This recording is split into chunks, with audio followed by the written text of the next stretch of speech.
AI 딥러닝 실무, 머신러닝을 이용한 데이터 분류 함께 보시겠습니다. 우리 이번 주차에 살펴볼 내용은요. 머신러닝을 이용한 데이터 분류 기법 한 번 더 확인해 볼 거고요. 이럴 때 고려사항이 무엇이 있는지 다시 한번 살펴보도록 하겠습니다. 그리고 머신러닝을 이용한 데이터 분류를 코드와 함께 실습함으로 그 특징과 내용을 확인해 보도록 하겠습니다. 어찌 보면 이전 차수에서 공부했던 것들과 중복된 부분들이 많이 있습니다. 핵심은 바로 실습 부분에 있는데요. 실습 부분을 진행하기 위해서 다시 한번 확인해야 될 중요한 내용들을 함께 보겠다라고 생각해 주시면 좋겠습니다. 따라서 이번 학습을 마치게 되면은요, 머신러닝을 이용하여 데이터를 분류하는 방법을 설명할 수 있고요. 또 어떠한 고려사항이 있는지, 머신러닝을 이용한 데이터 분류 시 어떠한 고려사항이 있는지 그 내용을 설명하실 수 있게 되겠습니다. 무엇보다도 머신러닝을 이용해서 데이터를 분류할 때 코드의 구조가 어떻게 되어 있는지, 어떤 식으로 코딩이 되는지 그 구조와 동작 방식을 이해할 수 있고 더 나아가서 설명하고 구현해 보실 수 있는 것, 이것이 학습 목표가 되겠습니다. 이번 차수까지 쭉 함께 학습하시면서 여러 가지 내용들을 계속 공부하시고 또 확인도 하시고 하셨을 텐데 어떠신지 모르겠습니다. 이번 차수부터는 좀 더 구체적인 코드와 관련된 내용을 확인할 수 있는 방식으로 진행되게 되니까 이전 차수에 공부했던 내용들을 다시 한번 떠올려 주시면서 확인하시고 그러한 내용들이 코딩으로 실제 구체적인 사례로 어떻게 구현되는지 연계해서 보시면 조금 더 재미있고 흥미롭지 않을까 싶습니다. 머신러닝을 이용한 데이터 분류 기법 확인해 보겠습니다. 아마도 결정 경계, 이 개념 기억이 나실 것 같습니다. 결정 경계라는 것은 데이터의 특징, 이 특징을 구별하는 경계입니다. 그래서 직선, 곡선, 면 등이 될 수 있죠. 데이터의 차원, 즉 속성, 피처의 개수에 따라서 직선, 곡선, 면 등으로 표시가 될 수 있는 겁니다. 이 데이터의 특징을 다른 말로 분류된 클래스라고 하고 또는 부여한 레이블이라고도 우리는 표현했습니다. 결정 경계, 데이터의 특징을 구분하는 경계이고 직선, 곡선, 면 등이 될 수 있다. 확인했습니다. 이제 결정 경계의 특징을 볼 건데요. 당연히 모델에 의해서 데이터가 분류되는 나뉘어지는 어떠한 클래스에 속하게 된다는 것을 확인할 수 있는 기준이 될 거고요. 이것을 수학적으로 표현한 것을 판별 함수라고 합니다. 결정 경계를 정의해야 할 때 사용하는 함수예요. 그래서 1년에 예를 들면 gx는 제로와 같은 1년의 함수식으로 표현된다라는 겁니다. 그러니까 수식이라는 겁니다. 수식. 결정 규칙. 결정 경계를 이용해서 클래스를 결정하는 규칙이에요. 우리 결정 경계는 얘기 들었잖아요. 그러면 결정 경계에 따라서 어느 부분에 위치하고 어떻게 나누었을 때 어떠한 클래스에 속하냐, 어떤 레벨을 갖느냐, 이것을 결정하는 규칙이라는 겁니다. 결정 경계가 있고 그것을 기준으로 분할할 수 있는 규칙을 잡아보겠다라는 거예요. 예를 들면 이렇게 여기 초록색의 동그라미가 있고 여기 이렇게 빨간색의 동그라미가 있다고 그러면 이것을 나누는 결정 경계를 이렇게 잡아보겠다고 하겠습니다. 그러면 0보다 큰 쪽, 즉 위쪽에 있으면 그것은 초록색이고 그보다 아래에 존재하면 그것은 빨간색이다. 이러한 규칙을 잡을 수 있잖아요. 이것을 결정 규칙이라고 한다는 겁니다. 참고로 이 그림은 서포트 벡터 머신, 앞으로 우리가 살펴볼 SVM에서 많이 언급되는 그림 중에 하나입니다. 이제 지도학습 보겠습니다. 지도학습 기억나시죠? 데이터에 대해서 명시된 클래스, 라벨 정보가 있고 그 클래스 라벨 정보를 이용해서 분류 모델을 학습하는 방법, 이게 지도학습이었습니다. 지도학습의 대표적인 분류, 그러니까 지도학습의 대표적인 종류로서요, 그 기법으로서요, 서포트 벡터 머신과 다층 신경망이 있습니다. 대표적인 것이에요. 서포트 벡터 머신은요, 클래스 간에, 그러니까 분류된 그 클래스, 그룹, 레이블, 그 간에 경계를, 마진을 최대화할 수 있도록 분류 경계를 계산하여 선택합니다. 경계를 나눠야 되는데 마진을 최대한다는 겁니다. 요거 이후 그림 보시면은 조금 더 와닿으실 수 있습니다. 자, 대표적인 분류 기법이고요. 빠른 학습과 좋은 성능을 제공하는 장점을 갖고 있다고 합니다. 이에 대응돼서 다층 신경망이 있는데요. 이미 알고 계시죠? 다층으로 구성되어 있는 신경망인 겁니다. 멀티레이어죠. 다수의 응리층을 이용해서 비선형 문제, 바꿔 말하면 조금 더 복잡한 경계 규칙을 발견해내고 활용할 수 있도록 하겠다. 비선형 문제를 해결할 수 있는 그런 모델, 그런 기법이 되겠습니다. 서포트 벡터머신, 다층 신경망, 주요한 기법이고요. 데이터를 분류할 때 많이 사용하는 방법이 되겠습니다. 자, 이제 서포트 벡터머신, 약자로 SVM을 볼 건데요.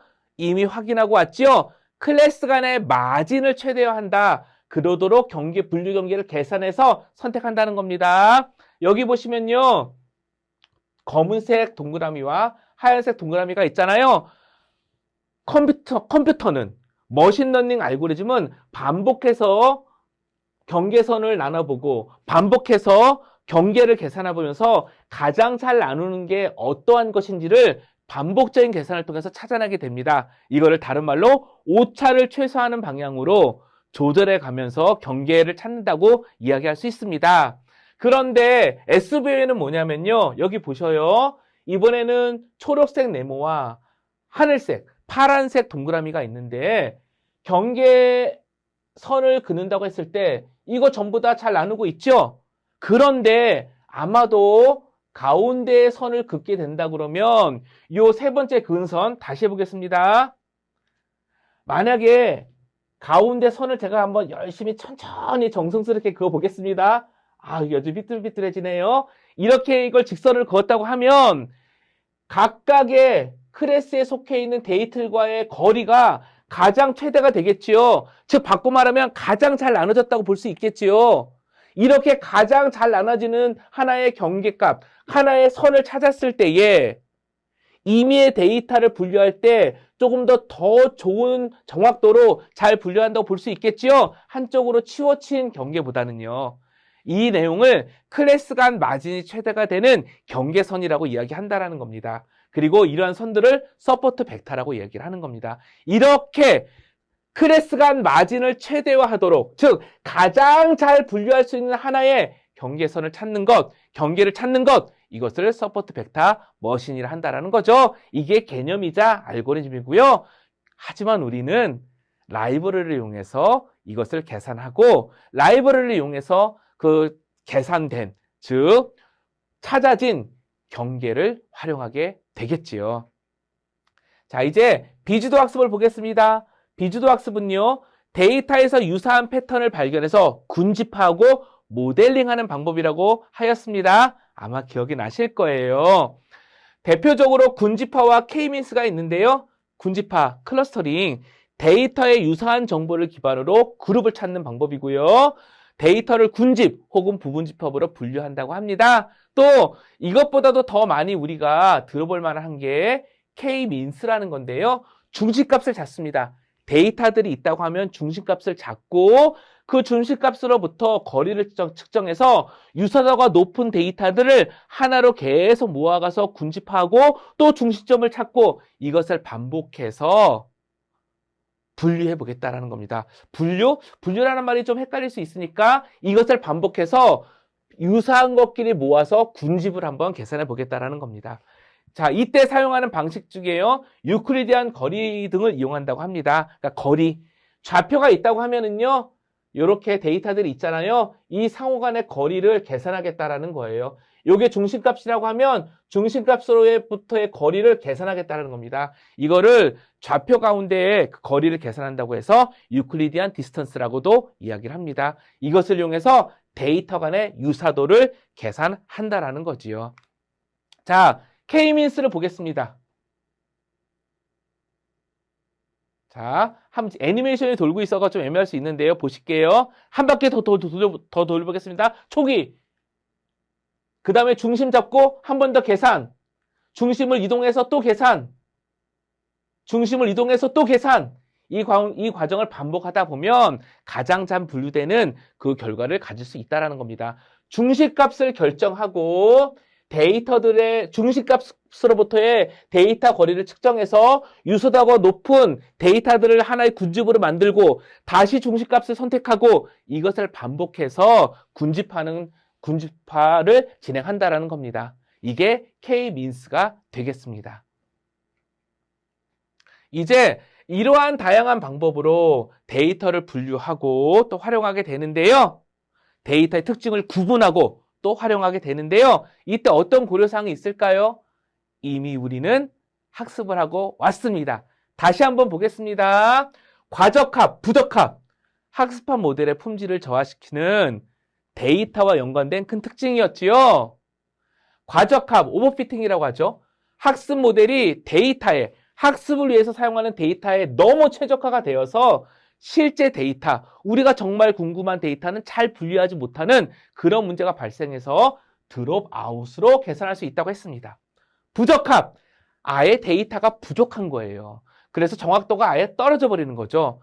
더 많은 데이터를 찾아서 더 많은 데이터를 확보해서 학습하는 게 물론 더 좋겠지만 한계가 있다면 차원을 축소해서 즉 입력한 피처, 속성의 개수를 줄임으로써 성능을 개선할 수 있다고도 하였습니다. 이런 내용들이 아마도 우리가 파이썬으로 머신러닝을 한다 그러면 그 안에 녹아 들어가서 구현이 되어 있고 설정이 되어 있겠지요. 언더피팅, 노멀, 오버피팅을 그림으로 다시 확인하였습니다. 이제 모델 평가라는 개념을 보도록 해볼게요.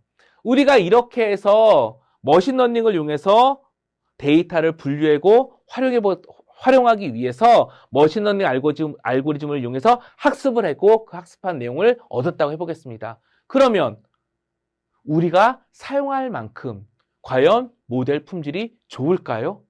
이것을 어떻게 판단할 수 있을까요? 우리가 보통 어떤 의사결정을 내리려고 그러면 단순히 좋다 나쁘다가 아니라 수치적으로 의미를 부여해서 조금 더 객관적인 수치 지표로 파악하고 비교하는 게 좋겠지요. 그래서 정확도, 정확률, 재현율, 정밀도 이런 얘기가 나오는 거고요. F스코어 이런 내용이 나옵니다. 이때 이런 것을 계산하기 위해서 혼동행렬을 이용합니다. 모델 평가, 혼동행렬을 이용해서 정확도, 정확률, 또 정밀도, 또 재현율, F스코어 등을 이용해서 모델의 품질을 평가하는 것, 이게 중요하고 실제 프로젝트를 진행하고 제품을 만든다면 모델의 성능은 무척 중요하겠죠. 평가 지표로 사용된다라는 겁니다. 혼동행렬의 의미를 보겠습니다. 컨퓨저 매트릭스죠. 분류 문제에 대해서 예측과 실제 정답을 요약한 테이블이에요. 행렬, 테이블. 예를 들면은요, 불량품을 예측하는 그 결과를 테이블 형태로 나타낸 혼동행렬의 사례를 보겠습니다. 예를 들면 정답이에요. 실제 불량품이고 실제 정상 제품이에요. 우리는 불량품을 예측하는 건데 실제 불량품으로 예측하면 잘한 거죠. 이걸 트루 포지티브라고 합니다. 실제 불량품을 정상 제품으로 예측했다. 잘못한 거죠. 이거를 펄스 네거티브라고 합니다. 또 실제 정상 제품을 불량품으로 예측해도 잘못된 거죠. 이거를 펄스 포지티브라고 합니다. 실제 정상 제품을 정상 제품으로 예측하면 잘한 거죠. 트루 네거티브라고 합니다. 됐죠? 자, 요런 내용들. 자, 요런 내용들을 가지고 우리는 테이블을 구성하고, 이거 수치로 계산할 수 있는 거잖아요. 왜? 우리는 이미 학습 데이터를 학습한 다음에 혼동행렬을 계산하기 위한 데이터 또한 결과를 알고 있는 검증용 데이터를 사용해서 뽑아낼 수 있기 때문에 이거 충분히 계산할 수 있는 겁니다. 이 지표, 이 수치들을 통해서 실제 품질 지표를 계산하는데 정확도가 있습니다. 전체 샘플에 대해서 정확히 예측한 샘플의 비율, 의미가 있습니다. 정밀도가 있습니다. 모델이 true라고 예측했는데 그 샘플에 대해서 진짜 true인 샘플의 비율인 거예요. 제대로 예측했다는 거죠. 또 재현율이 있습니다. 실제 true인 샘플에 대해서 모델이 true라고 예측한 샘플의 비율, 조금 헷갈릴 수도 있습니다. 자, 그런데 여태까지 얘기한 걸 보면은요, 정확히 예측한 정확도, 또 모델이 true라 예측한 샘플에 대해서 실제 true인 정밀도, 재현율, 지표와 관점이 조금씩 다르잖아요. 어떤 걸 선택하는 게 타당할까요? 그래서 정확률과 재현율을 가중조합 평균을 낸 F스코어라는 것을 많이 사용합니다. 수식이 이렇게 되어 있어요. 그리고 여기 보시면 베타 값이 있거든요. 이 가중치 베타가 1인 경우 F1 스코어라고 그러고요. 이 F1 스코어가 또 일반적으로 요구사항, 모델의 품질이 어느 정도의 만족도를 달성해야 됩니다라는 수치적인 지표 있죠? 그때 F1 스코어를 많이 사용합니다. 당연히 F1 스코어를 계산하려고 그러면은요, 검증하는 과정이 필요하고, 검증 데이터로 검증하는 과정이 필요하고, 혼동 행렬을 만들어 내야겠지요. 자, 이제 머신러닝을 이용한 데이터 분류 관련 내용 한번 우리가 실습해 보도록 하겠습니다. 관련 내용 보시고요. 어떠한 식으로 코딩이 이루어지는지, 어떤 결과가 나오는지 함께 보시겠습니다. 머신러닝을 이용한 데이터 분류 함께 실습해 보시겠습니다. 이번 주차에는 수치 데이터와 관련된 내용을 예시하여 진행을 할 건데요. 우리 학점 계산하는 프로그램을 한번 개발해 본다고 가정하겠습니다. 자, 학점을 계산하는 프로그램을 개발해 보자 라고 하고요. 조건을 한번 이렇게 잡아보도록 하겠습니다. 국어, 코리아라고 하겠습니다. 코리아 국어 점수와 그 다음에 매스, 수학 점수 2개를 입력받아서 그레이드라는 학점을 출력하는 것이 있다고 해보겠습니다. 학점을 출력한다고 해보겠습니다. 단 조건은 어떻게 되냐면요. 우리 간결하게 하기 위해서 평균이 70점 이상이면 A. 자, 평균이 40점 이상이면 B. 그 다음에 그 이하면, 그러니까 이도저도 아니면 기타는 C. 이렇게 한번 조건이 주어졌다고 해보겠습니다. 프로그램을 간단하게 해보고 싶어서 이렇게 했다라는 거죠. 자, 이러한 조건을 만족하는 기능을 개발한다고 했을 때에 전통적인 방법과 머신러닝을 이용한 방법이 어떻게 다른가, 이 관점을 한번 살펴보고자 합니다. 자, 우리가 전통적으로 개발한다 그러면 어떻게 할까요? 아마도 함수라는 걸 만들 수 있겠죠? 자, 참고로 지금 타이핑하는 함수는 의도, 개념을 전달하고 싶은 내용이기 때문에 문법적인 내용에 대해서는 일단 관여하지 않고, 즉 문법은 무시하고 진행해 보겠습니다. 아마도 이렇게 만들지 않을까요? def 예입니다. calc 그레이드 이런 함수를 하나 만든 다음에, 그쵸? 점수 예입니다. 코리아와 매스를 전달받아서, 그렇죠? 민이라는 것을 계산하는 겁니다. 일테면 아마 이런 식으로 되지 않을까요? 코리아와 매스를, 자, 한번 봐주세요. 매스를 나누기 2하고, 그쵸? 또 이왕이면 좀 잘해보기 위해서 앞부분에다가 인트 이렇게 한번 해보겠습니다. 자, 이렇게, 그쵸? 이와 같이 코드를 구성한 다음에 그 다음에 어떻게 할까요? 자, 일단 출력값도 필요하니까 그레이드를 만약에 C학점이라고 초기값을 주었다면 if, 그쵸?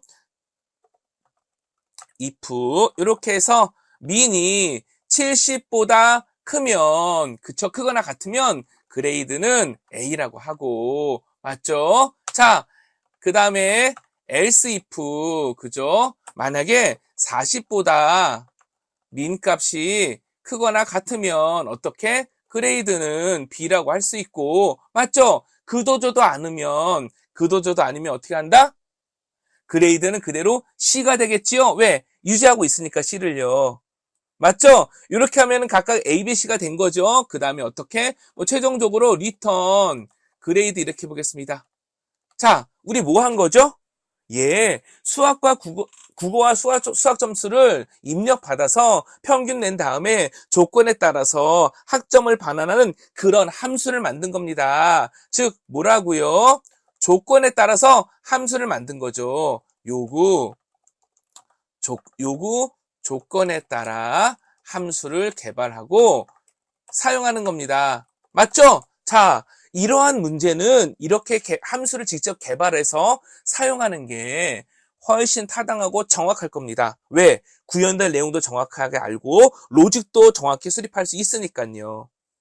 모든 것들을 머신러닝, 인공지능으로 한다는 게 다 좋은 게 아니라 이러한 문제는 이렇게 직접 우리가 코드를 구현해서 진행하는 게 우리가 컨트롤, 제어할 수도 있고 구현 내용도 이해할 수 있고 품질도 어느 정도는 담보할 수 있겠지요.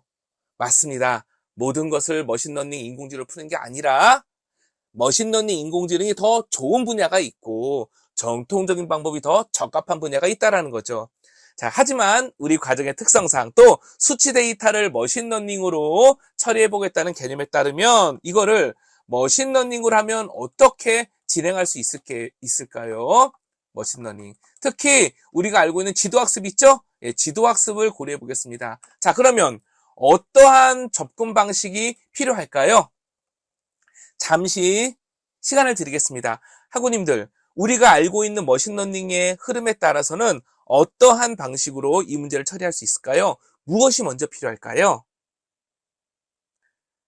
당연히 지도학습으로 풀어보겠다고 했으니까 학습 데이터가 필요하겠죠. 어쩌면 이게 필요할 수도 있습니다. 첫 번째, 관연도, 그쵸?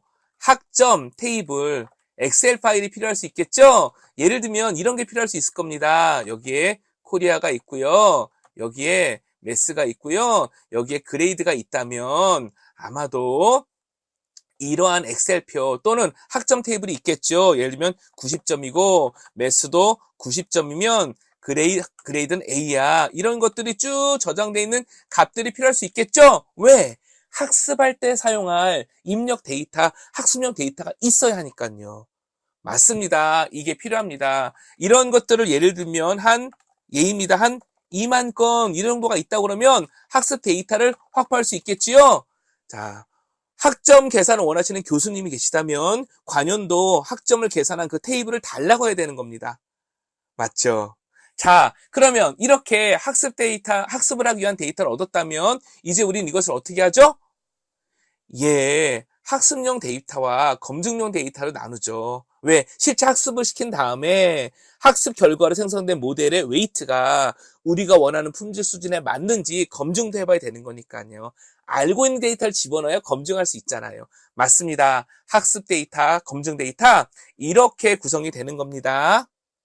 이렇게 나누어야겠죠. 자, 맞습니다. 그래서 이렇게 적절한 범위로 구분하여 준비하게 됩니다. 맞죠? 맞습니다. 그 다음에 어떤 일이 이루어지죠? 그쵸. 적절한 머신러닝 기법을 선택하게 되겠지요. 그쵸? 예를 들면 서포트 벡터 머신이 될 수도 있고요. MLP, 그러니까 딥러닝이 될 수도 있겠습니다. 그쵸? 여러 가지 방법을 선택하는 겁니다. 그 다음에 물론 이때 몇 가지 하이퍼 파라미터라고도 합니다. 머신러닝 기법에 적용하기 위한 몇 가지 옵션이랄까요? 파라미터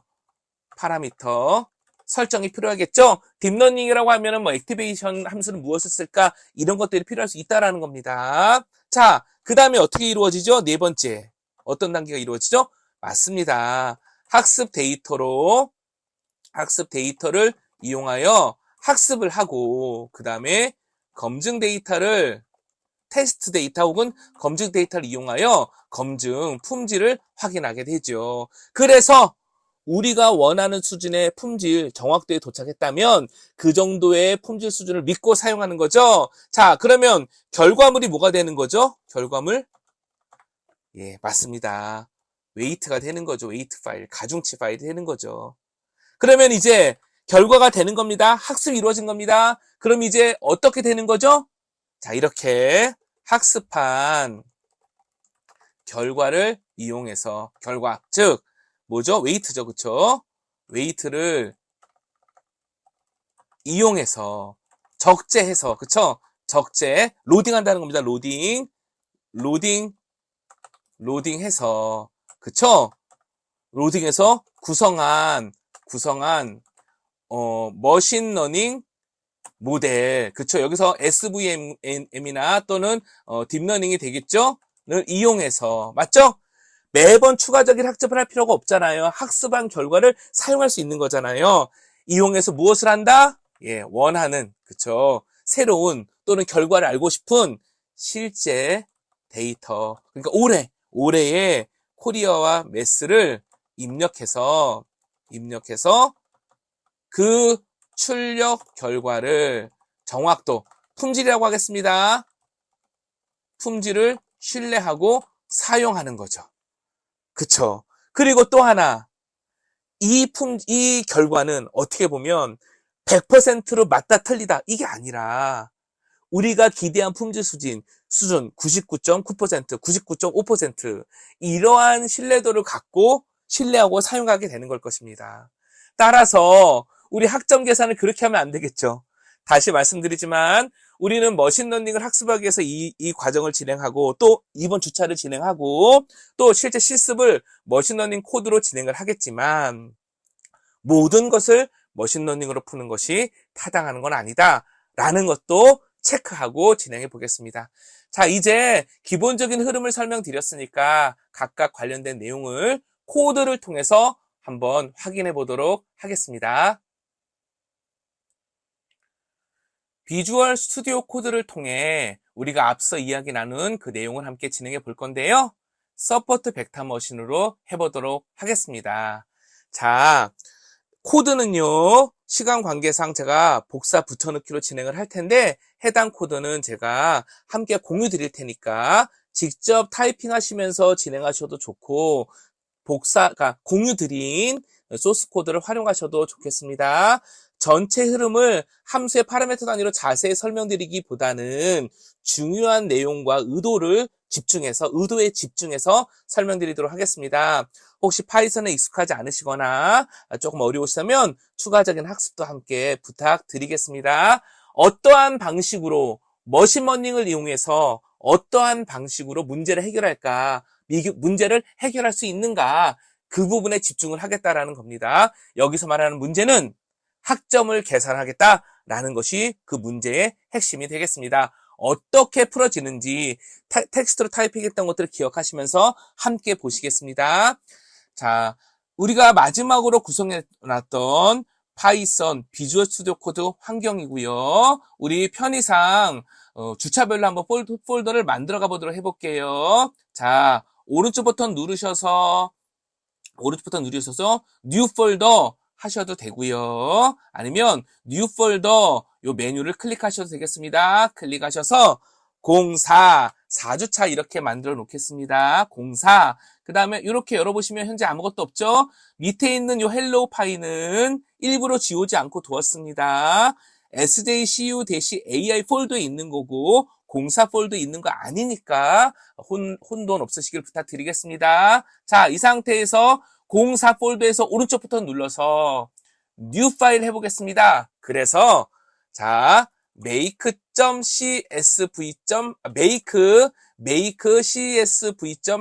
이렇게 먼저 해보실 건데요. 콤마 세퍼레이티드 밸류, 즉 데이터를 만들겠다는 의도를 갖고 있는 코드죠. 자, 원래 한 2만 건 정도 되는 학점 계산했던 결과 그 테이블이 있으면 좋은데 현실적으로 없잖아요. 그래서 부득이하게 관련 데이터를 만들도록 해보겠습니다. 자, 관련 코드는요, 요와 같이 준비를 하였고요. 반드시 컨트롤 S 저장해 주셔야 됩니다. 한번 리뷰해 보겠습니다. 데이터 준비 필요한 랜덤과 OS 두 가지를 가져왔어요. 자, 랜덤과 OS가 필요한 이유는요, 학점을 랜덤하게, 학점을 계산하기 위한 국어 점수와 수학 점수 있잖아요. 그것을 좀 랜덤하게 만들어 보고 싶었습니다. 임의의 값들을 만들어 보고 싶다는 거죠. OS는요, 데이터를 저장하는 폴더를 별도로 좀 만들어서 사용을 하고 디렉토리와 파일명들을 조립해가지고 원하는 파일의 절대 경로, 전체의 경로명 있죠. 파일 경로, 그런 것들을 계산하기 위해서, 그런 것들을 조립해서 사용하기 위해서 OS라는 모듈, 패키지를 임포트해 왔습니다. 자, 먼저 데이터가 저장될 폴더를 먼저 구성을 할 거고요. 이때 데이터 폴더가 없으면 생성을 해보도록 하겠습니다. 데이터 파일 패스, 그래서 os.pass 조인은 뭐냐면요, 디렉토리명과 파일명 혹은 디렉토리명과 디렉토리명을 붙여서 전체의 경로를 만들어줍니다. os.path.dir name의 언더버 파일은 뭐냐면요. 현재 make.csv 이 파일이 우리가 편집하고 있는 파일이잖아요. 그쵸? 이 파일에 저장되어 있는 디렉토리, 즉 sjcu-ai의 공사 폴더잖아요. 그 폴더명을 가져오게 되는 겁니다. 그쵸? 그 폴더명을 가져오는 거예요. 그 뒤에 데이터 폴더니까 어떻게 되는 거예요? 그렇게 데이터 폴더니까 어찌 보면 이렇게 되는 거죠? sjcu-ai 폴더 밑에 공사 폴더 밑에 있고 그 밑에 다시 데이터라는 이름을 갖고 있는 패스 폴더명을 하나 지정한 효과가 나는 거죠. 그렇죠? 맞습니다. 그래서 어떻게 한다고요? 만약에 학우님들 필요하시면 여기에다가 이런 거 해볼 수 있습니다. 프린트 하신 다음에 데이터, 파일, 패스 이런 식으로 한번 패스명을 출력해 보셔도 좋습니다. 수정하셔서 잘 이해가 안 되시거나 헷갈리시면 이와 같이 코드를 수정해 보시는 것도 좋습니다. 자, if not 뭐죠? 예, 아니다면 os pass exist 데이터 파일 패스 뭐죠? 만약에 그 데이터 폴더 그 경로가 없으면 어떻게 해라? make dirs 만들어라. 서버 폴더 데이터가 없으면 만들어라라는 취지죠. 그러니까 이러한 코드는 서버 폴더를 만들고 데이터 이름과 같은 별도의 폴더를 지정해서 항상 사용하고 싶을 때 활용할 수 있는 일종의 코드 템플릿으로 이야기 드리겠습니다. 자, 그 다음에 getGrade라는 학점을 반환하는 함수를 만들었죠. 자, 이 함수는 조금 전에 우리가 텍스트로 타이핑했던 국어와 수학을 입력받아서 그레이드를 요구사항에 따라서 반환하는 함수이기 때문에 자, 설명드리지 않고 넘어가겠습니다. 자, 그 다음에 함수까지 만들어 놨고 2만 개의 데이터를 만들어서 CSV에 기록한다 라고 되어 있습니다. 그래서 CSV의 네임 어떻게 되는 거죠? 우리가 앞서 만들었던 데이터 파일 패스, 즉 sjcu-04 슬래시 그 밑에 그쵸? 데이터라는 서브폴더를 만들어 놨는데 그 밑에 grade.csv라는 파일명을 가진 CSV 네임 전체 그 CSV 파일 네임을 만들어서 이렇게 저장해 놨다라는 겁니다. 그리고 당연히 이것을 열어야겠죠? 오픈해야겠죠? 그래서 오픈이라는 명령을 이용해서 그쵸? 라이트 모드로 그 파일을 오픈했습니다. 맞죠? 그리고 인코딩 UTF 파일은 뭐냐면요. 혹시 한글이 포함되더라도 깨트리지 말고 깨지지 말고 잘 저장하라 그런 의미입니다. 이렇게 파일을 하나 열었으니까 이제 저장할 수 있겠죠? 코리아 매스 그레이드를 콤마로 분리해서 그쵸? 한번 라이트 저장했습니다. 뭐죠? CSV 파일에 헤더 타이틀을 지정한 셈이 되는 거죠. 그리고 폼은 레인지 2만 해서 어떻게 보면 2만 번을 돌리는 거죠. 2만 번을 포르 포문을 이용을 해가지고 반복하는 거죠. 그래서 코리아 10점에서 100점까지 랜덤, 매스 랜덤한 값 가져와서 get 그레이드 이용해가지고 그레이드 학점 가져왔습니다. 그래서 라이트 그렇죠? 라이트 해가지고 이렇게 0, 1, 2 거기에 해당되는 포맷에 나오는 코리아 매스 그레이드죠. 그래서 한 줄 한 줄을 2만 번 기록하게 되는 거죠. 어떻게? 코리아와 매스와 그레이드를 콤마로 분리되어 있는 라인을 기록하는 겁니다. 즉 코리아와 매스와 그레이드를 값으로 갖는 CSV 파일을 만들어 놓은 거죠. 그리고 나서 어떻게? 파일을 닫고 돈이라는 완료 메시지를 출력하게 된 겁니다. 우리 한번 이것 실행해 볼까요? 터미널을 여시고요. 터미널을 여시고 자 실행하는 방법은요. 파이썬 한 다음에 조금 불편하시더라도 폴더명을 좀 지정해 줘야겠죠. 그렇죠. 공사 폴더 밑에 make csv.py가 되겠습니다. 엔터. 그러면 돈 이렇게 되고요. 방금 보셨나 모르겠는데 데이터라는 폴더가 만들어졌습니다. 우리 코드대로죠. 그 안에 그레이드 csv가 이렇게 출력이 됐고요. 클릭해 보시면 이렇게 CSV 파일이 잘 입력되어 있는 거 확인이 되어 있습니다. 그쵸? 국어 점수와 매스 점수와 학점이 이렇게 한 줄씩 쭉 입력이 된 겁니다. 여기까지 준비가 돼서 입력 값으로 사용할 수 있는 즉 학습 데이터로 사용할 수 있는 데이터 파일을 준비한 셈이 되겠습니다. 이제 데이터가 준비되었으니까 서포트 벡터 머신을 이용해서 한번 적용해보는, 학습을 해보고 활용해보는 그 내용들을 한번 진행해 보도록 하겠습니다. 먼저 자, 공사 폴더 있죠? 자, 참고로 화면을 좀 정리해 놓았습니다. 자, 그 비주얼 스튜디오 코드에서 불필요한 창을 좀 닫고 해서 보시기에 좀 편하게 만들어 놨습니다. 연이어서 진행하는 거니까 혼돈 없으시길 부탁드리겠습니다. 공사 폴더에서 만들어야겠죠. 공사 폴더에서 오른쪽 버튼 누르셔서 뉴 파일 하셔가지고요. 테스트 svm.py 이렇게 만들어 보겠습니다.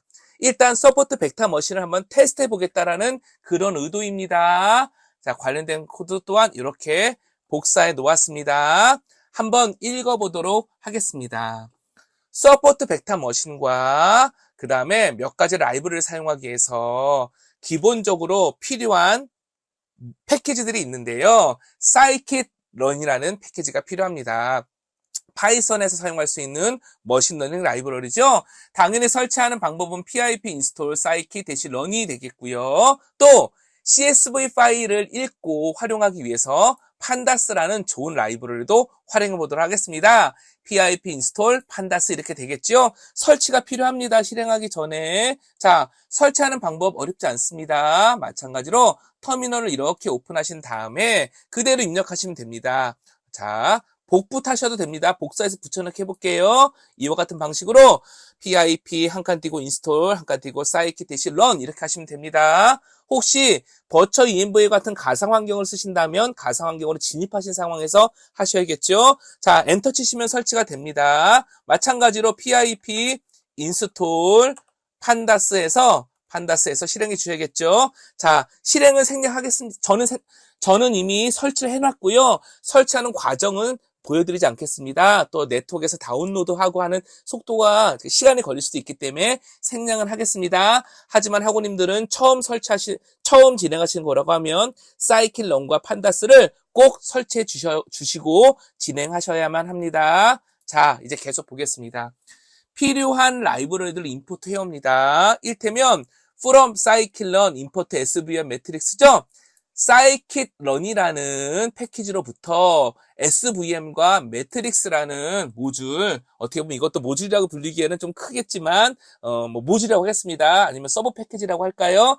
해당되는 svm과 matrix만 가져다가 인풋해서 쓰겠다. 왜? scikit-learn을 다 메모리에 올리면 무겁기도 하고 다는 필요 없으니까. 자, SVM은 서포트 벡터 머신이고요. 매트릭스는 나중에 이제 모델을 좀 평가하는 데 사용하기 위해서 가져온 겁니다. scikit-learn 모델 셀렉션에서 임포트, 트레인 테스트 스플리트. 학습 데이터가 준비됐다면 그 중에 일부는 학습용으로, 다른 부분은 검증용으로 쓸 수 있다고 했잖아요. 그렇게 사용한다고 했잖아요. 우리가 임의로 나눌 수도 있는데 테스트 언더바 트레인 스플릿이라는 함수를 사용해서 자동으로 나눠볼 수도 있습니다. 그 다음에 판다스를 임포트 해봤고요. 마찬가지로 CSV 파일을 좀 읽어드리고 활용하기 위해서 OS, 그러니까 패스를 패스, 그런 것들을 한번 사용해 보겠다라는 거죠. 패스도 만들고 경로명들을 조작해 보겠다는 거죠. 그래서 임포트 OS 가져왔습니다. 그 다음에 여기 보시면요. 임포트 잡 리브를 가져왔는데요. 우리가 일부러 어떻게 해볼 거냐면 SVM으로 학습을 한 다음에 그 학습 결과를 SVM 안에 저장되어 있는 전체 내용을 파일로 한번 덤프 떠보려고 합니다. 바꿔 말하면 파일로 그 내용을 기록해 보려고 하는데 일종의 생성된 웨이트를 기록하는 효과가 되는 거죠. 자, 그것을 읽고 그것을 저장하고 읽어들여서 다시 사용할 수 있는데 그때 사용할 수 있는 모듈 패키지가 잡 리브가 되겠습니다. 관련돼서는요, 이렇게 참조할 수 있는 블로그 링크도 주석으로 넣어놨으니까 함께 보셔도 되겠습니다. 이거는 왜 그런 거냐면요.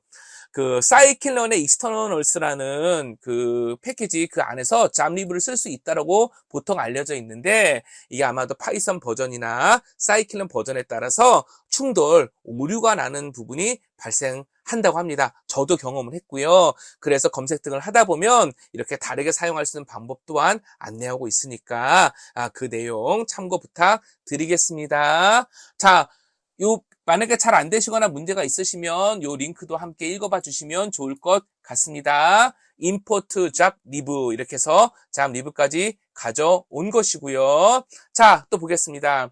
이제 우리가 그레이드가 저장된 CSV를 만들어 놨었잖아요. 그쵸? 그 학점 테이블 만들어 놨잖아요. 따라서 이전에 봤던 코드와 비슷하게 해서 grade.csv의 CSV 네임, 즉 전체 경로명을 가져왔습니다. 이걸 읽으려고 하는 거잖아요. 그 다음에 간단한 오류 처리를 해봤습니다. 만약에 이 CSV 네임이 없으면 어떻게 되는 거죠?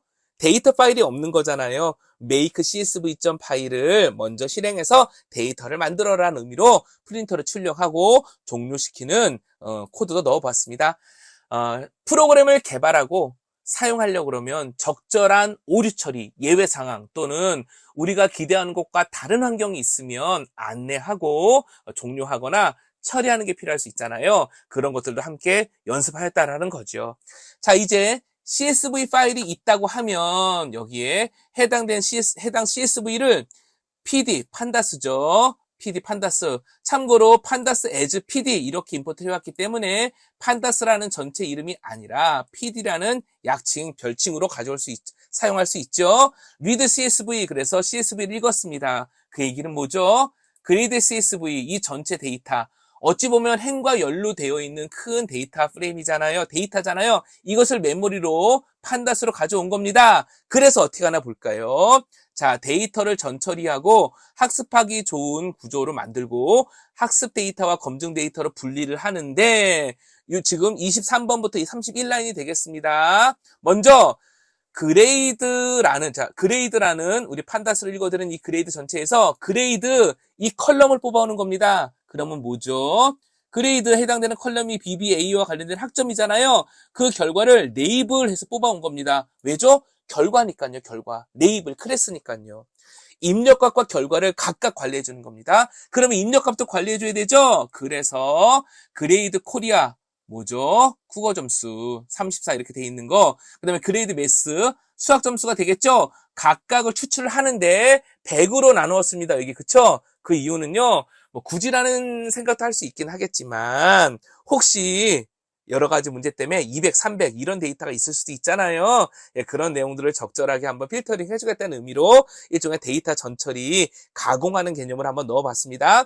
이게 맞는 얘기냐, 이렇게 해야 되는 거냐, 예, 그런 것을 강조하기보다는 이렇게 데이터를 읽어들여 사용할 때 여러 가지 개념과 또 목표와 관점과 활용하는 방식에 따라 적절한 전처리, 적절하게 필터링하는 구조가 들어간다라는 것을 이야기해 드리고 싶어서 넣은 코드입니다. 자, 그 다음에 지금 레이블, 결과값은 우리가 즉 클래스, 저 결과는 준비를 했잖아요. 그럼 입력도 준비해야 되잖아요. 그래서 이렇게 조금 전에 처리한 코리아 매스를 다시 하나로 묶어서 pd.concat 두 열을 하나로 묶어서 각각에 있었던 코리아와 매스를 하나로 엮어서 데이터를 만들었습니다. 즉 지금 24라인부터 27라인이 진행이 되면 결과값인 레이블, 클래스 결과값인 레이블과 입력값인 데이터가 준비가 된 거죠.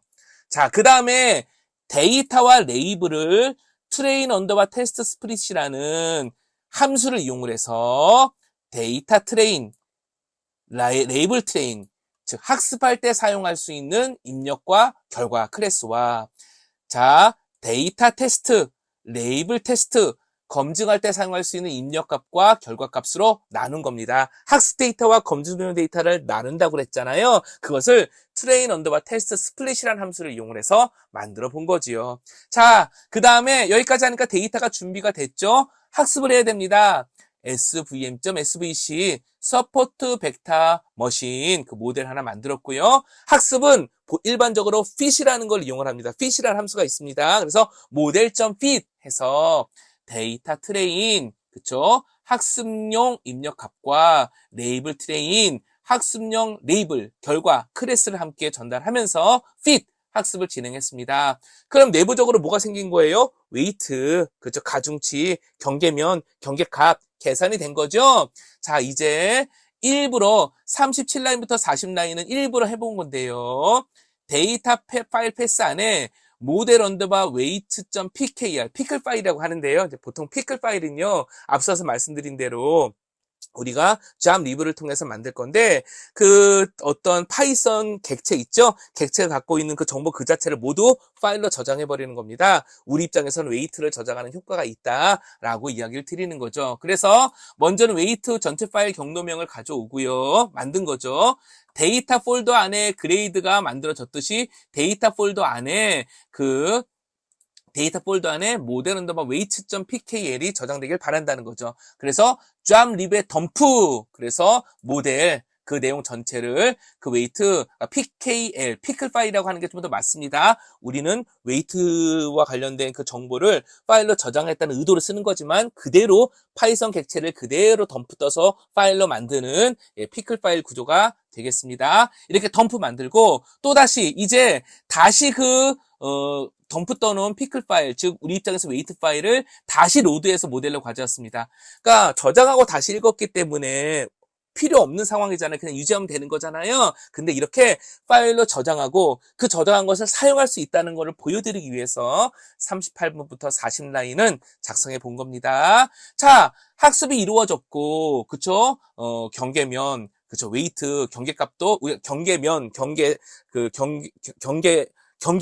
그쵸? 웨이트 구성된 상태이기 때문에 이제 그것을 이용을 해서 프레딕트, 예측, 우리가 궁금한 것을 계산해 볼 수 있잖아요. 그래서 모델.predict 그래가지고 데이터 언더바 테스트를 넣어본 겁니다. 그럼 뭐죠? 우리가 알고 있는 테스트 데이터를 넣어본 거잖아요. 그 결과가 프레딕트에 담겨온 겁니다. 그쵸? 그래서 그럼 뭘 할 수 있죠?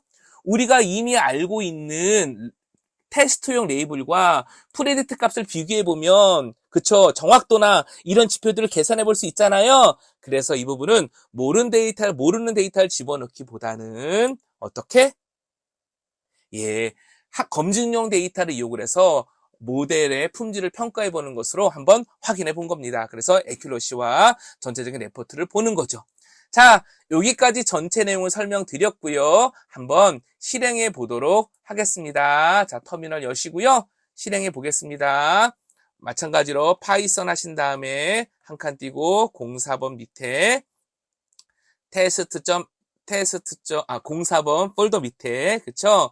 테스트 svm.py가 되겠죠? 실행해 보겠습니다.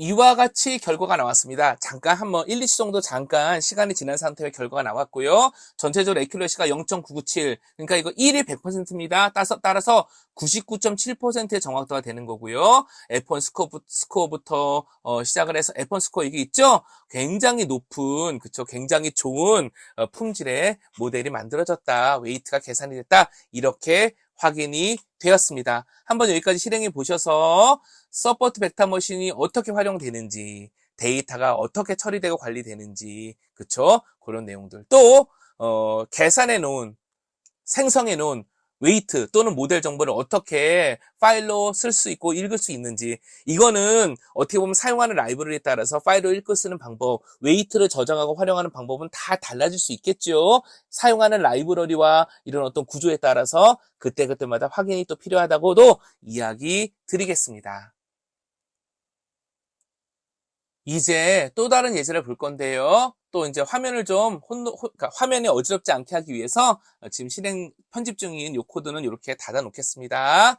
자, 이제 조금 전에 우리가 함께 실습해본 테스트 svm.python 파일 있잖아요. 그거를 조금 더 사용하기 좋은 형태로 한번 함수 등으로 구성해 보겠습니다. 그래서 헷갈리면 안 되십니다. 데이터 폴더가 아니라 04번 있죠? 여기에서 이렇게 04번 폴더에서 new 파일 하신 다음에 sjcu svm.py 그쵸? 서포트 벡터 머신을 좀 더 사용하기 좋은 형식으로 구성해 보겠다는 의미인 거죠. 이렇게 한번 파이썬 파일을 만들어 보고요. 자, 소스 코드를 복사해 넣었습니다. 터미널 창도 닫아 놓겠습니다.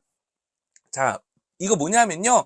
앞서 만들어 놨던 테스트 SVM은 우리가 쭉 한번 서포트 벡터 모션을 사용하기 위한 예제 코드로 작성해 본 거잖아요. 이거를 조금 더 혹시 우리가 나중에 서비스를 만들거나 다양하게 활용할 일이 생긴다면 함수로 만들어 사용할 수 있도록 조금 더 구조적으로 만들어 보겠다라는 겁니다. 그렇게 만들어 놓은 거예요. 중복된 부분에 대한 설명은 생략하고 핵심만 이야기 드리겠습니다.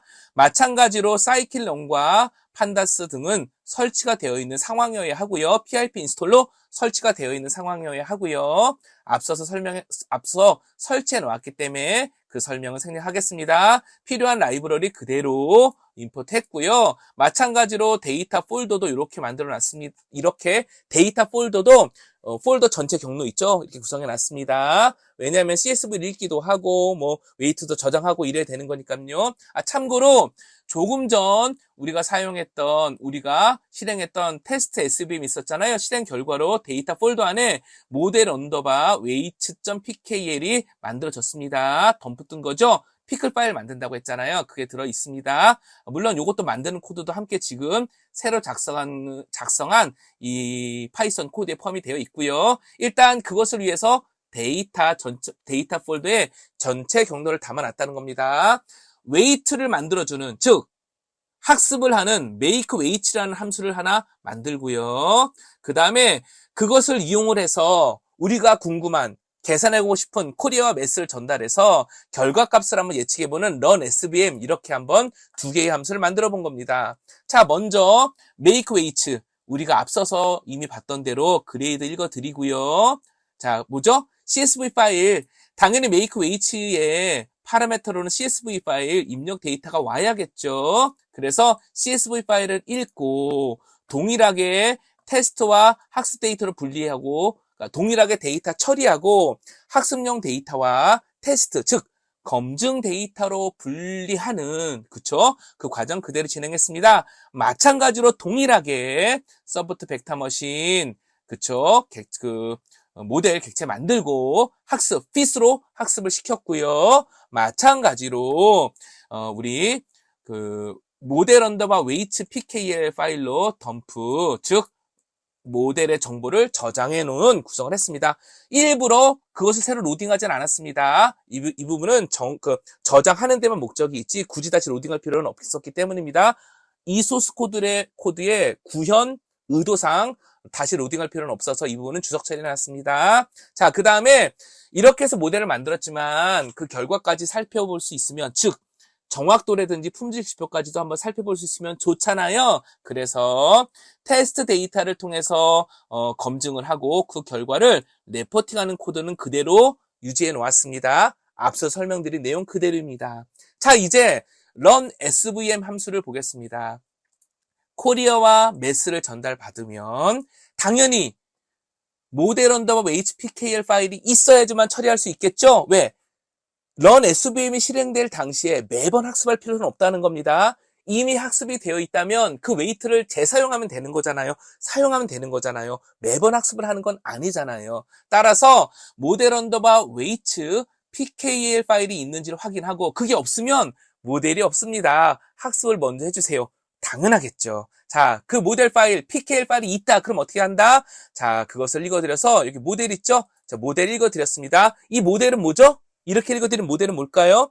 아까 SVM 자체를 덤프해버렸잖아요. 그러니까 정확히 말씀드리면 웨이트만 덤프돼가지고 저장된 게 아니라 서포트 벡터 머신을 구성하는 전체적인 정보 자체가 그대로 파일로 덤프가 된 겁니다. 그래서 그걸 그대로 로드해버리면 그 계산되어 있는 웨이트까지 다 들어가 있는 서포트 벡터 머신, 그쵸? 그 객체 자체가 메모리로 올라오는 셈이 되는 거잖아요. 그래서 우리가 바로 로드한 이 모델 있죠? 이 모델 자체가 무엇이다?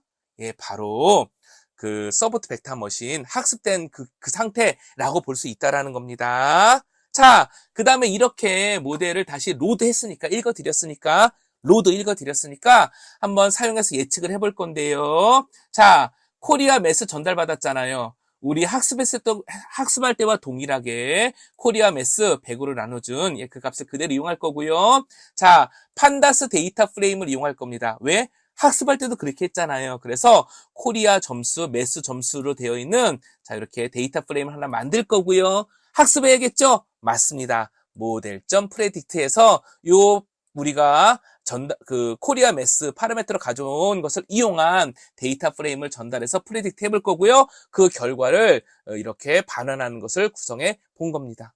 자, 그러면 이 내용, 이 함수 만들어 놓은 두 가지를 한번 필요에 따라서 이거 호출해서 쓸 수 있는 거잖아요. 그래서 밑부분에다가 이렇게 실행할 수 있는 코드도 한번 담아봤습니다. 참고로 언더바 네임 언더바라는 것은요, 파이썬의 내장 객체인데 만약에 임포트 문과 같이 모듈로 임포트하게 되면 언더바 네임 언더바는 모듈 이름이 들어갑니다. 즉 파일 이름이 들어간다는 거죠. 그런데 파이썬이라는 실행 명령으로 직접 파이썬 프로그램을 실행하면 이 언더바 네임 언더바에 언더바 메인이라는 이 값이 저장이 됩니다. 바꿔 말해서 61라인 if 언더바 네임 언더바는 언더바 메인이냐라는 걸 비교한다는 얘기는 어떻게 되는 거죠?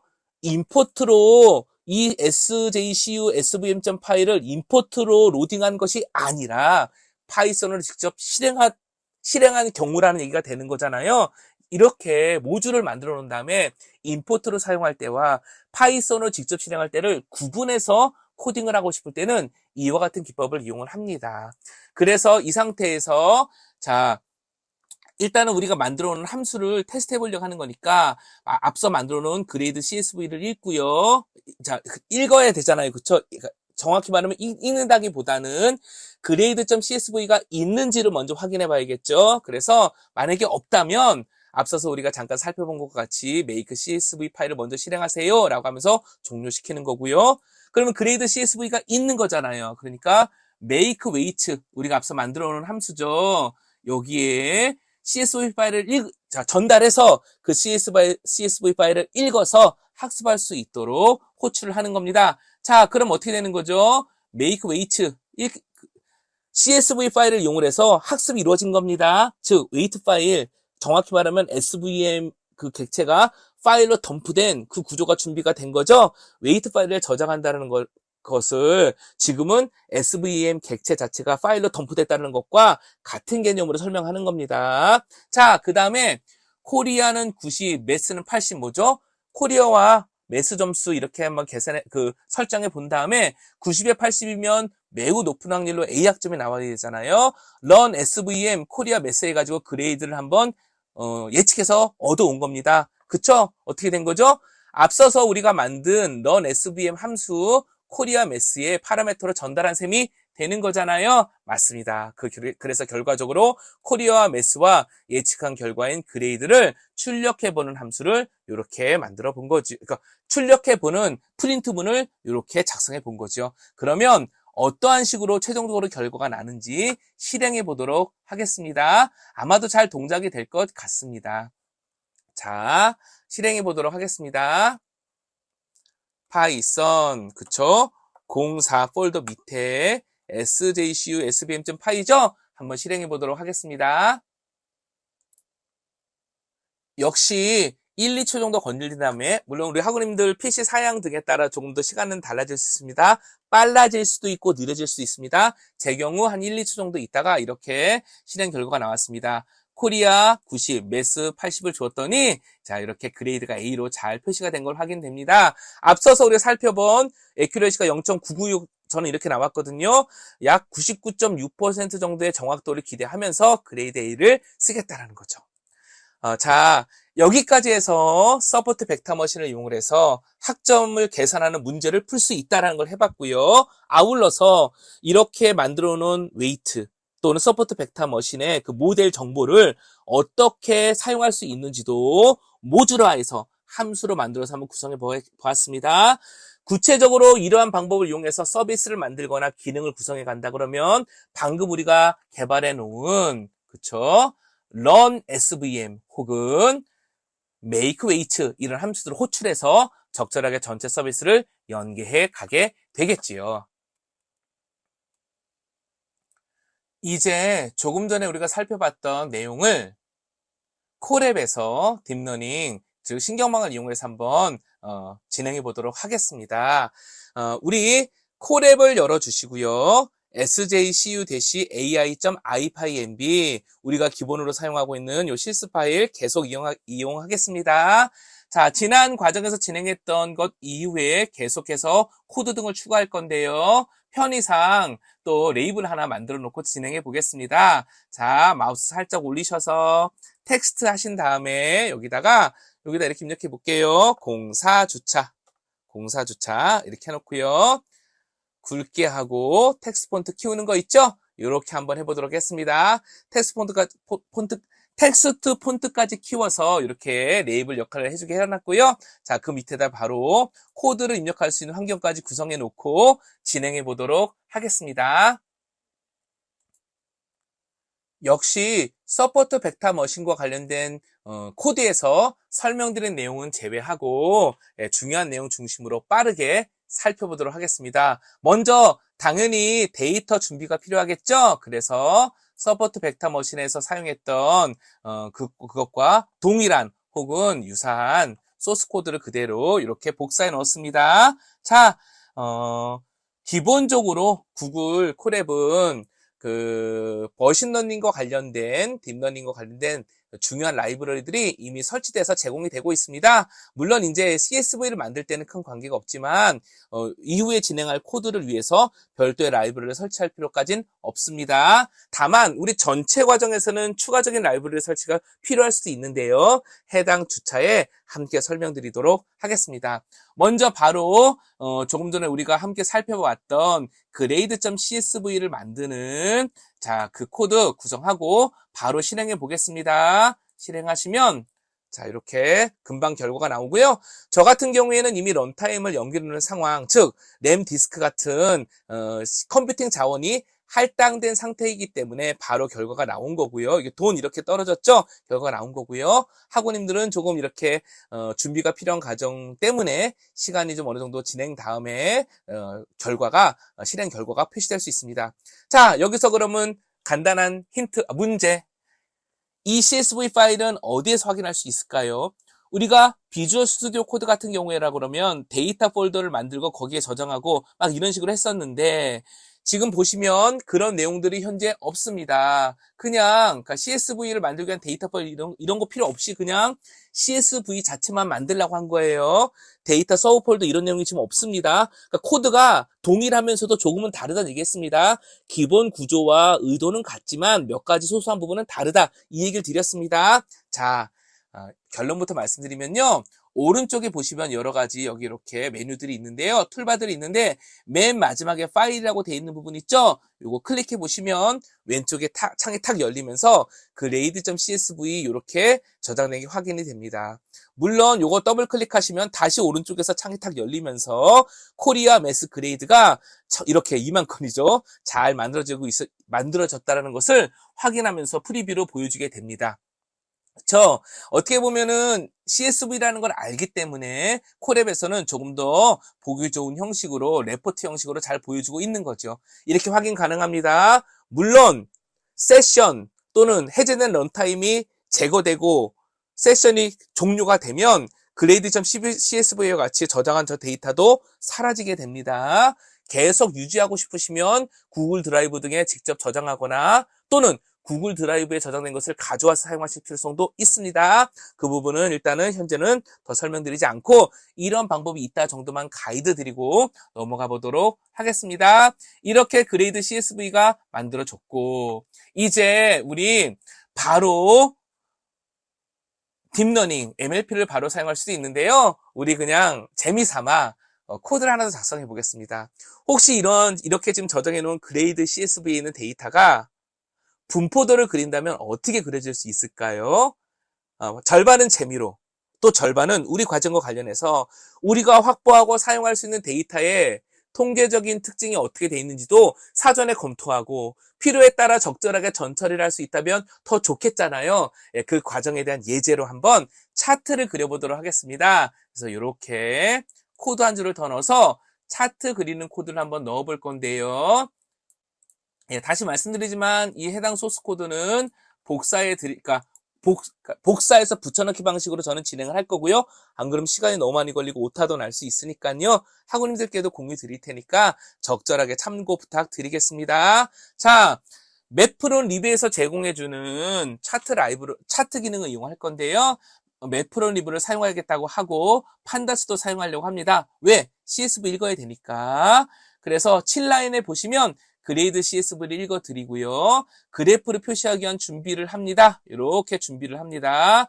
어떻게 보면 그러니까 코리아와 매스, 그레이드 이렇게 들어가 있잖아요. 그래서 그런 것들 그리기 위해서 서브 플롯도 집어넣고 그다음에 색상과 레이블을 표시하기 위한 함수도 이렇게 만들었습니다. 그리고 나서 A는 레드, 그러니까 A 학점은 레드, 그다음에 B 학점은 블루, C 학점은 옐로우로 표시하겠다라고 이렇게 레이블과 색상 표시 함수를 호출하는 방식으로 해서 구성을 해놓고요.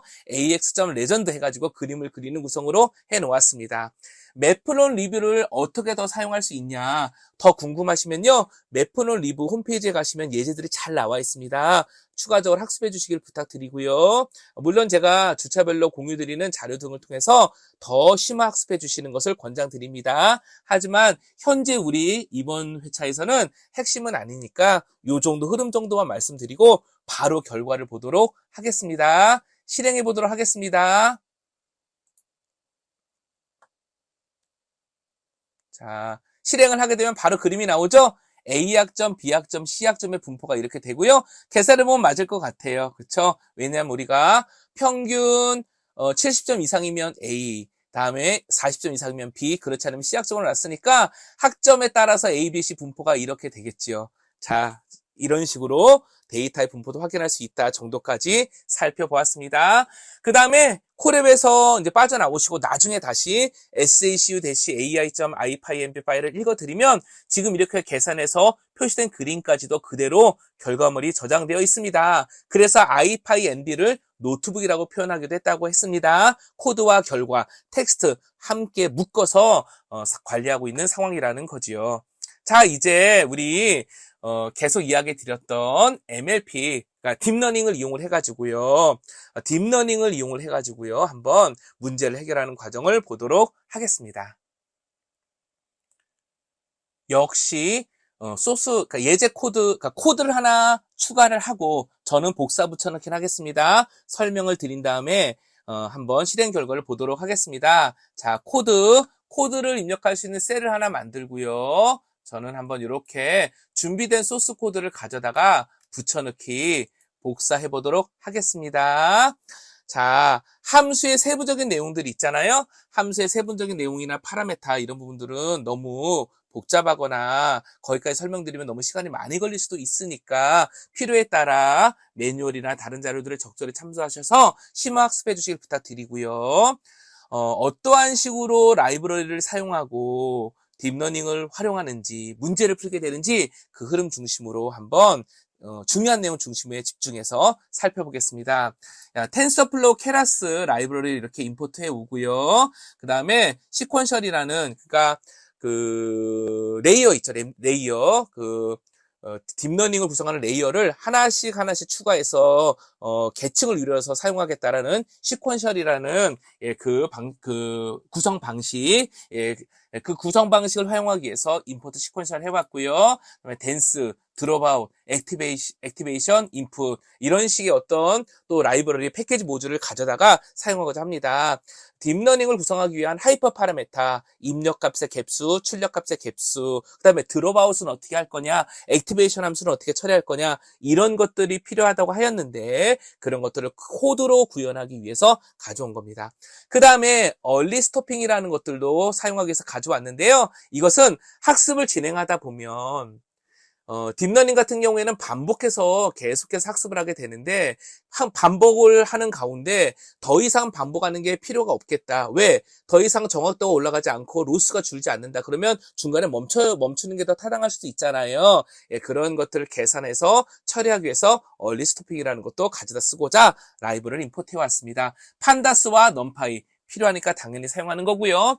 또 하나 서포트 벡터 머신과는 좀 다르게 케라스, 딥러닝 라이브러리, 텐서플로우는요, 기본적으로, 문자라든지 이런 걸 사용할 수 없고, 숫자, 그 중에서 플로팅이라고 그러잖아요. 그쵸? 그러니까 숫자형만 사용할 수 있습니다. 따라서, 우리는 넘파이를 이용을 해가지고요, 데이터를 케라스, 즉, 텐서플로우가 사용할 수 있는 형식으로 한 번씩 바꿔줘야 되거든요. 그것을 이용해서 넘파이도 가져온 겁니다. 자, 요렇게 이야기 드리고 이제 계속 진행해 보도록 하겠습니다. pd.readcsv. 그쵸? CSV 파일 읽기 위해서 사용하는 거니까 그대로 두고요. 마찬가지로 데이터 전처리라는 개념을 간단하게 적용해 본 겁니다. 그런데 서포트 벡터 머신과는 다르게 그냥 바로 그레이드의 코리아의 전체 행 있죠? 그러니까 이거죠. 잠깐 설명드리면 어차피 여기 그레이드 CSV에 코리아 전체 열이 있고 매스 전체 열이 있으니까 이 전체 열을 대상으로 100으로 나눈 다음에 다시 저장해주고 이 전체 매스 열을 대상으로 100으로 나눈 다음에 다시 저장해주면 코드 구조가 간결할 수 있잖아요. 그것을 한 줄로 이렇게 표시해 본 겁니다. 파이썬의 코딩 팁이라고 볼 수 있겠죠. 자, 그 다음에 여기 볼게요. 그레이드, 코리아 매스 뭐죠? 입력과 결과, 그쵸? 그레이드의 코리아 매스, 입력 데이터고 결과 클래스잖아요. 그래서 입력과 결과를 분리하기 위해서 그레이드의 코리아 매스 열을 넘파이로 바꿔라. 그쵸? 수치 데이터, 그쵸? 플로팅 수치 데이터만 처리할 수 있다고 했잖아요. 그래서 넘파이로 바꿔 놓은 겁니다. 서포트 벡터 머신보다는 머신러닝 라이브러리, 그러니까 정확히는 딥러닝 라이브러리죠. 딥러닝 라이브러리인 텐서프로와 또 케라스를 사용할 때 좀 더 복잡한 과정이 필요하게 되는 거죠. 사용하기가 좀 복잡하다, 다소 어렵다라는 거죠. 하지만 이 딥러닝으로 풀 수 있는 범위가 또 많이 있기 때문에 이런 과정도 한번 눈여겨봐 주시면 좋을 것 같습니다. 네이블 클래스도요, 마찬가지로요. A, B, C 이렇게 바로 사용할 수 있는 것이 아니라 여기 보시면 A, B, C를 각각 100, 010, 001로 변형시켜 놓았습니다. 그쵸? 수치화해놨다라는 거죠. 그래서 왜 100, 010, 001이냐? A, B, C 세 개잖아요. 그러니까 숫자를 대입하다 보면은 100, 010, 001 요렇게 서로 간에 중복이 없이 딱 요렇게 나올 수 있다는 겁니다. 또 100, 010, 001이요. 우리 여기 이후에 모델을 구성할 때 보시면 알겠는데 맨 마지막에 출력될 때의 그 노드의 개수이기도 합니다. 자, 아직은 어려우실 수 있는데 쭉 함께 진행하시면서 설명을 들어보시면 매핑될 수 있으니까 일단 지금 여기까지 하겠습니다. 레이블 클래스도 A, B, C라는 문자를 그대로 쓰는 게 아니라 100, 010, 001로 했다는 겁니다. 이게 왜 세 개냐? 그 이유는 A, B, C 출력에 기대되는 결과 출력에 포함될 로드 개수가 3개이기 때문이다 라고 지금은 이해해 주시면 좋겠습니다. 자, 그 다음에 19번부터 21라인이 있거든요. 얘는 뭐냐면요, 이거죠. 우리가 비록 A는 100, B는 010, C는 001이라고 이렇게 구성했다고 해놨지만 실제 CSV 파일은 ABC와 같은 문자로 되어 있잖아요. 그래서 이 그레이드에 있는 그레이드 요 CSV 있죠. 그 안에 있는 그레이드 열에 되어 있는 그레이드 열 요 부분, 그레이드 열에 되어 있는 것을 전부 가져다가 우리가 앞에서 구성해 놓은 ABC 각각 100, 010, 001의 구조로 다 바꾸어서 처리하는 과정을 거친 겁니다. 자, 다소 좀 어려우실 수도 있지만요. 17라인부터 21라인까지를 거치게 되면 어떤 일이 생긴다? 코리아 매스 그레이드를, 그쵸? 코리아 매스 입력 데이터를 추출해서 딥러닝에 사용할 수 있도록, 즉 케라스 텐서플로우에 사용할 수 있는 구조를 만들어 놓고 그레이드 또한 ABC 문자가 아니라 각각 100, 010, 001로 대체된 상태로 클래스 결과값, 그쵸? 구성해 놓았다라가 되겠습니다. 그게 각각 X와 Y에 저장된 셈인 거죠. 자, 그 다음에 우리 이전에는요, 테스트 데이터와 트레인 데이터를, 그러니까 검증 데이터와 학습 데이터를 함수를 이용해서 분리했는데, 서포트 벡터 머신 같은 경우에는요, 지금은 그렇게 하지 않고 아예 그러니까 데이터 2만 건이 있잖아요.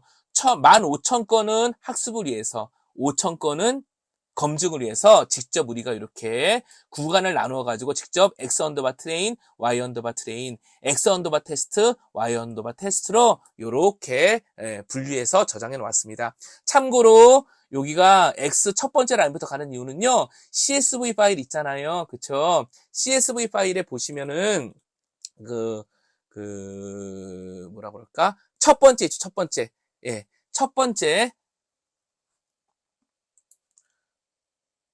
번째는 레이블에 해당하는 첫 번째는 레이블에 해당되는 부분이기 때문에 일부러 1번째부터 했다라는 겁니다. 자, 이 부분도 그냥 간단하게 참고만 부탁드리겠습니다. 계속 보시겠습니다. 이제 학습을 위한 모델 구성하기. 자, 이전 단계까지는 무엇이 이루어진 거죠? 이전 단계까지. 자, 학습을 위한 테스트 데이터, 검증 데이터를 준비한 상황이 됐다는 겁니다. 서포트 벡터 머신 SVM을 할 때보다는 다소 복잡한 과정을 거쳤지만 이런 흐름을 간다 정도 생각해 봐 주시면 좋겠습니다. 자, 이제 학습을 위한 모델을 구성할 건데요. 모델은 시퀀셜, 그죠? 시퀀셜입니다. 앞서서 말씀드린 대로 계층적으로 넣겠다라는 겁니다. 먼저 첫 번째 add인데요. input shape는 2라고 했습니다. 그 이유는 뭐냐면요. 입력값이 뭐예요? 입력값이 코리아 매수 2개잖아요. 그러니까 입력은 2개라는 겁니다. 그럼 그 다음에는요. 댄스가 512죠? 2개 다음에는 512개의 노드, 그러니까 퍼세트론 512개가 구성이 되겠다라는 거예요. 그 다음에 액티베이션은 레로를 쓰겠다는 겁니다. 그러니까 비선형 액티베이션 함수 중에 성능이 좋다라고 얘기되어 있는 레로를 쓰는 거고요. 드롭 아웃은 0.1입니다. 자, 여기까지 31부터 34까지를 보게 되면 코리아 매수 2개의 입력값을 이용을 하고 그 다음에 512개의 512개의 퍼세트론 신경 계층을 하나 만든 다음에 액티베이션 함수는 레로로 하고 그 다음에 드롭 아웃 0.1 과적합을 방지하기 위해서 0.1, 그러니까 10% 정도가 되겠죠. 그 정도를 일부러 끊어서, 일부러 이후 계층으로 전달하지 않아서 과적합을 방지시켜 보겠다라는 겁니다. 드롭아웃 그래서 넣은 거예요. 자, 그 다음에 또다시 댄스 512, 똑같이 512개의 계층을 넣고 레르와 드롭아웃 0.1이 되는 겁니다. 그 다음에 댄스 3, 그 다음에 댄스 3 한 다음에 액티베이션 소프트맥스죠. 자, 이렇게 되면 어떻게 되는 거냐면요. 입력은 2개고 512개 한 다음에 출력은 3개. 왜죠? A, B, C 각각 100, 010, 001 나와야 되잖아요. 그래서 마지막은 댄스가 3으로 준 거고요. 액티베이션 소프트맥스가 되는 겁니다. 결과값을 구성할 때는 이런 식으로 구성을 합니다. 결과에 해당되는 부분은 이렇게 구성을 합니다. 자, 이렇게 해서 무엇을 한 거죠? 아주 간단한 부차적인 거 다 빼고 아주 간단한 딥러닝 레이어 계층을 하나 만든 겁니다. 지금까지는 계층의 정보만 구성한 거고요. 아직 파이썬 객체 내부 또는 메모리 상에는 이게 완전히 구성이 돼가지고 완성이 된 건 아닙니다. 그래서 모델.컴파일이라고 하는데요. 모델.컴파일 그래가지고요. 로스를 계산하는 함수는 무엇을 쓸 거다. 최적화 함수는 뭐를 쓸 거다. 그 다음에 품질 측정은 정확도를 이용을 할 거다. 이런 식의 부가적인 정보, 하이퍼 파라미터 등을 구성한 다음에 컴파일 그래서 구체적으로 모델을 완성해 놓은 상황이 되는 겁니다. 여기까지 해서 그러니까 모델까지 구성을 해놓은 거죠. 자, 학습을 위한 데이터, 검증을 위한 데이터를 다소 복잡한 과정을 거쳤지만 준비해놨고, 학습할 때 사용할 딥러닝, 그쵸? 신경망, 계층도 만들어 놓은 상황이 되었습니다. 이제 학습을 시켜야겠죠? 학습은 어떻게 하냐? 역시 fit입니다. 모델.fit 해서 xtrain, ytrain, 뭐죠? 학습할 때 사용할 입력값과 그때의 레이블, 클래스, 결과값 함께 준 거고요. 자, 그 다음에 여기 보시면 배치 사이즈는 100이고 에퍼큰 20이죠? X트레인과 Y트레인 입력값, 즉 학습용 데이터를 fx 20 전체 20번 정도 학습에 사용하겠다는 겁니다. 굉장히 많이 돌리는 거죠? 이때 배치 사이즈는 뭐냐면요. 이 10,000개, 15,000개를 한 번에 메모리에 올려서 학습하기는 부담스러울 수 있으니 100개씩 끊어가지고 학습하라는 얘기인 겁니다. 자, 학습의 방식, 데이터를 학습하는 방식을 규정해 준 거죠. 또 내부적으로 밸리데이션 스프릿 0.1 있죠? 이거는 학습하는 과정에서 필요 이상으로 학습하는 것을 방지하기 위해서 학습용으로 전달한 데이터를 나누어서 내부적으로 정확도를 계산합니다. 그러니까 그 안에 무슨 말이냐면 그 안에서 다시 검증을 한다는 거죠. 그래서 전달한 X트레인, Y트레인 학습 데이터를 내부적으로 또 나누어서 그 안에서도 또 다시 학습 데이터, 검증 데이터를 사용해 보라는 겁니다. 그럴 때에 어떻게 얼리 스토핑 아까 말씀드렸죠? 예, 더 이상 로스가 줄지 않거나 정확도가 증가하지 않으면 이제는 더 진행할 필요성이 없잖아요. 굳이 에포크 20을 다 돌릴 필요가 없잖아요. 그래서 멈추게 할 수 있도록 조금 더 최적화된 방식으로 효율적인 방식으로 구성을 한 겁니다. 이러한 또 부가적인 정보를 주면서 모델.fit 학습을 시킨 거죠. 그러면 학습이 거치겠죠? 자, 서포트 벡터 머신과 다르게 학습을 진행하게 되면 에포크가 반복해서 실행되고 그때마다 애큐러시와 노스가 계산되는 것들을 볼 수 있습니다. 자, 이렇게 학습을 하게 되면 이제 이 모델 파일을 또 저장해야겠죠? 서포트 벡터 머신과 다르게 save weight, load weight라는 별도의 함수를 지정해줘서 model.weight.h5라는 형식으로 저장해 보도록 하겠습니다. 역시 저장하고 읽어드릴 수 있다는 것을 확인하고 싶어서 이렇게 구성해 본 거지요. 자, 그리고 나서 그럼 여기까지 학습이 이루어지고 웨이트 파일까지 만들어지고 저장까지 된 상황이죠. 그러면 이제 테스트 데이터를 이용해서 평가를 진행해 볼 건데요. 역시 서포트 벡터 머신과 다르게 evaluate라는 함수를 제공해 줍니다. X 테스트와 Y 테스트, 우리가 알고 있는 검증용 데이터, 테스트 데이터를 전달을 하면 스코어를 계산해서 로스와 애큐러시를 표시해 주게 되죠. 자, 65라인까지가 서포트 벡터 머신에 했던 것과 매핑해서 연계해서 살펴보자면 학습용 데이터, 검증용 데이터를 준비하고 학습을 하고 그 결과 그 웨이트 또는 모델에 대한 정보를 파일로 저장하고 관리할 수 있다는 걸 확인해 본 거고요. 더불어서 정확도 모델의 학습한 결과의 품질도 확인해 본 셈이 되었습니다. 자, 그러면 한번 이제 한번 이렇게 학습한 모델을 가지고 활용해 보고 싶은데 실제 데이터를 준비하는 게 또 어떻게 보면 번거로울 수 있잖아요. 그래서 번거로울 수 있어 가지고요. 그냥 생성한 모델을 이용한다라는 것으로 이렇게 한번 해보겠습니다. 생성한 모델 이용. 우리 x0부터 10 있잖아요. x0부터 10이 되면은요. x0부터 10 되면 여기 보시면 자, 학습용 데이터잖아요. 그쵸? 학습용 데이터. x 언더바 데이터 보면은 여기 28 50부터 해가지고 10개의 데이터가 있잖아요. 코리아 매스, 그레이드 CSV에, 그쵸? 코리아 매스에 돼 있는 요 10개의 데이터를 한번 생성한 모델을 이용하기 위한 입력값, 우리가 모르기 때문에 확인하고 싶은 입력값, 그 데이터라고 생각을 해서 한번 입력을 해보고 결과를 보겠습니다. 다시 X0부터 10까지는 요 데이터가 있을 거란 말이에요. 지금 코리아 매스 이 10개를 집어넣어서 결과가 어떻게 나오는지 볼게요. 그래서 모델.predict 해가지고 우리가 이렇게 궁금해한 데이터를 집어넣어주면 레졸트가 나오는데요. 한번 프린트 해보겠습니다. 프린트 결과를 한번 눈으로 볼 거고요. 그 중에서 아그맥스 해가지고요. 어떤 것이 가장 큰 값이도 봐서 그 결과도 한번 출력해 보겠습니다. 제가 이렇게 말씀드린 이유는요. 머신러닝, 특히 딥러닝이죠. 우리 지금 텐서플로우 케라스를 이용한 딥러닝에서는 예측했을 때 결과가 어떻게 나오는지를 한번 눈여겨보고 싶기 때문입니다. 핵심만 말씀드리면 A일 확률, B 확률, C 확률이 그 결과가 확률로 나온다는 겁니다. A, B, C 값들이 각각 확률로 나와서 가장 높은 확률에 대한 결과를 선택하게 된다는 거죠.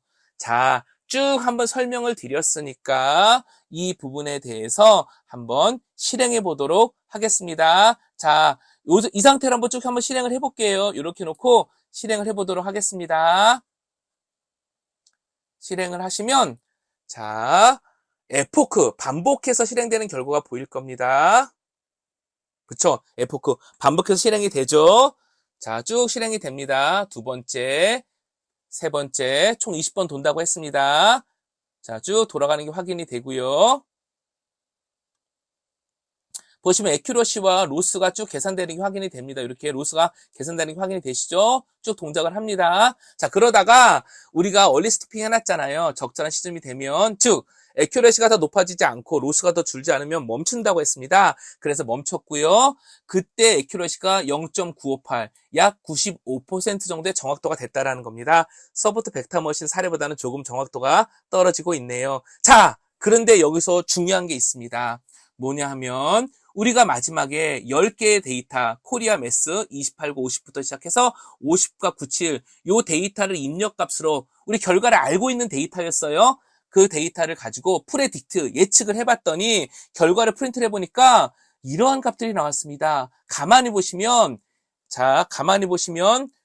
세 개의 숫자이죠. 아까 A는 100, B는 010, C는 001이라고 그랬죠. 거기에 해당되는 숫자들이 나왔습니다. 그쵸? 각각에 해당될 수 있는 확률값이 나온 거예요. 그래서 보니까 첫 번째를 봐도 딱 눈으로 봐도 세 번째 6.8로 시작하는 이 부분이 제일 값이 크죠?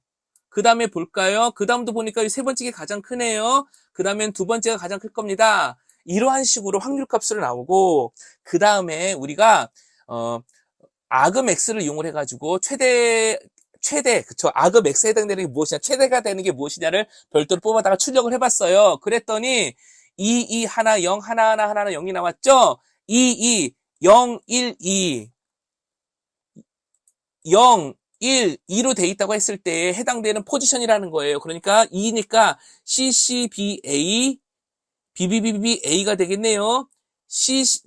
CCBA, BBBB, BA. 맞네요. 이번에 첫 번째 10개는 우리가 알고 있는 데이터와 일치하도록 잘 이렇게 예측해 준 것을 살펴볼 수 있습니다. 이와 같이 활용할 수 있다라는 겁니다. 자, 어떠셨나 모르겠습니다.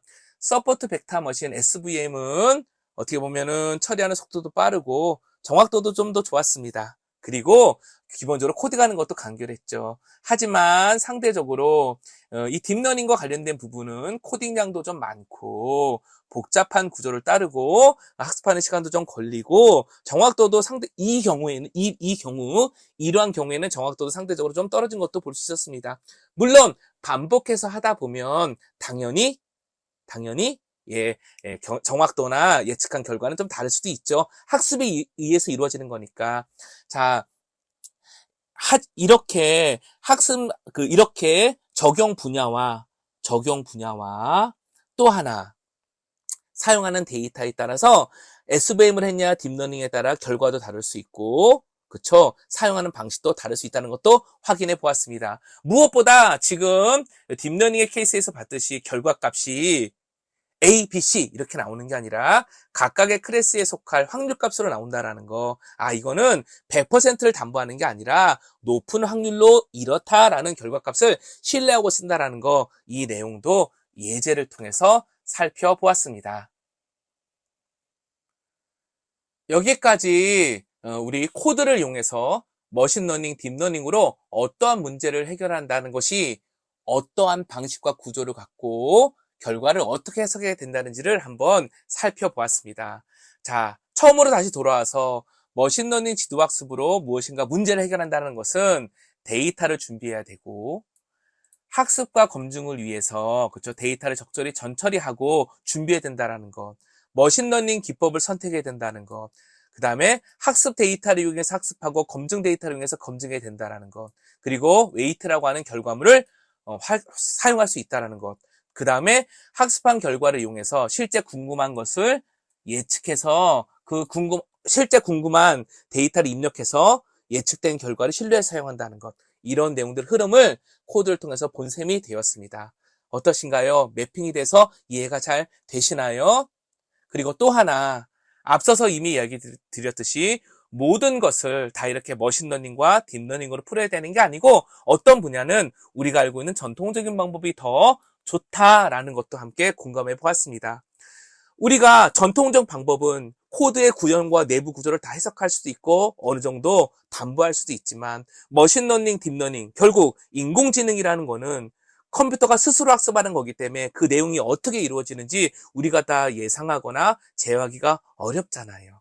그쵸? 그리고 결과조차도 100%가 아니라 정확도를 기대하면서 신뢰해서 사용하는 확률, 그쵸? 확률 기반으로 나오잖아요. 그래서 이런 내용들을 이해하시고 과연 머신러닝으로 어떠한 문제, 여기서는 학점이었지만 수치 데이터를 중심으로 한 학점 계산이었지만 머신러닝으로 어떠한 문제를 해결한다는 것이 무엇이 필요하고 어떠한 과정을 거치며 어떻게 활용해야 되고 활용할 수 있고 또 하나 고려사항은 무엇인지 이런 중요한 포인트를 다시 한번 생각해 봐 주시고 체크해 봐 주시면 좋겠습니다.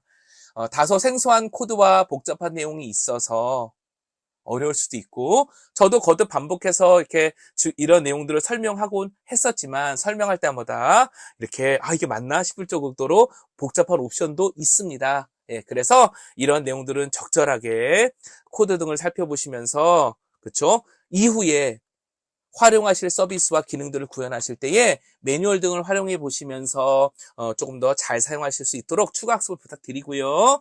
소소한 어떤 그런 코드의 함수나 구조보다 이번 주차에서는 전체 흐름과 머신러닝, 딥러닝으로 문제를 푼다라는 과정 자체를 조금 더 잘 이해해 주시고 그 흐름에 집중해 주시기를 다시 한번 부탁드리겠습니다. 감사합니다.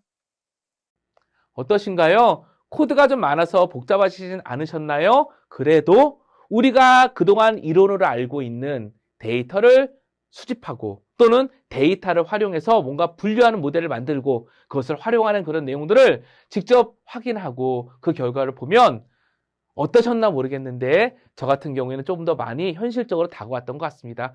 결국은 머신러닝을 기반으로 한 서비스라는 것은 우리가 방금 살펴본 이런 내용들을 기반으로 그 내부가 구현이 되어 있는 거죠. 당연히 서비스의 목적과 특수성에 따라 사용하는 데이터가 달라지고 분석하는 또는 관련된 머신러닝 기법이 달라지긴 하겠지만요.